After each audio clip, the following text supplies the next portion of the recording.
بسم اللہ الرحمن الرحیم۔ ابراہیم ادھم بلخ کے حاکم تھے۔ ایک دفعہ اپنے لشکر سمیت کہیں جاتے ہوئے راستے میں انہوں نے پہاڑوں کے درمیان ایک پرفضا مقام پر پڑاؤ ڈالا۔ کھانے کا وقت ہوا تو دسترخوان بچھایا گیا اور بکری کا تلا ہوا گوشت دسترخوان پر سجایا گیا۔ اسی اثنا میں ایک پرندہ آیا۔ اس نے دسترخوان پر رکھے ہوئے گوشت پر جھپٹا مارا اور گوشت کا ایک ٹکڑا لے کر اڑ گیا۔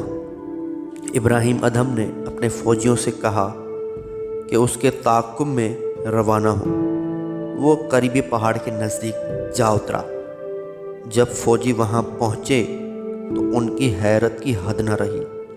انہوں نے دیکھا کہ ایک شخص کے ہاتھ پاؤں بندھے ہوئے ہیں اور وہ پرندہ گوشت کے ٹکڑے کر کے اپنی چونچ سے اس کے منہ میں ڈال رہا ہے۔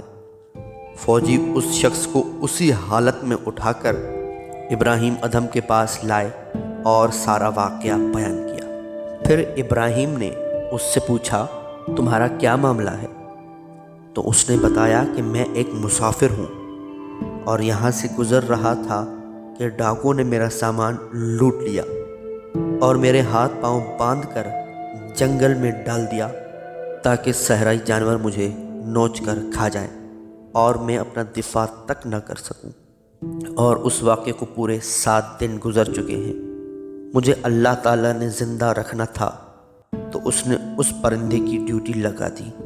صبح و شام کہیں نہ کہیں سے کچھ کھانے کی چیزیں لے کر میرے پاس آتا ہے اور اپنی چونچ سے مجھے کھلاتا ہے، اور روزانہ یہی پرندہ اپنی چونچ میں پانی بھر کر لاتا اور مجھے پلاتا ہے۔ ابھی یہ پرندہ مجھے گوشت کھلا رہا تھا کہ آپ کے فوجی مجھے وہاں سے اٹھا کر لے آئے۔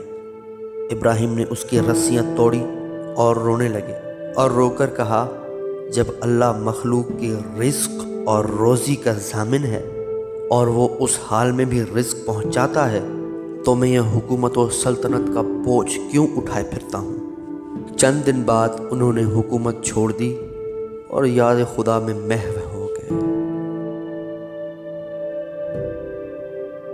اگر آپ کو ہماری یہ ویڈیو پسند آئی ہے تو لائک، شیئر اور سبسکرائب کرنا نہ بھولیے اور بیل کے آئیکن کو دبانا نہ بھولیے گا تاکہ ہماری ویڈیو آپ کے پاس بر وقت پہنچتی رہے۔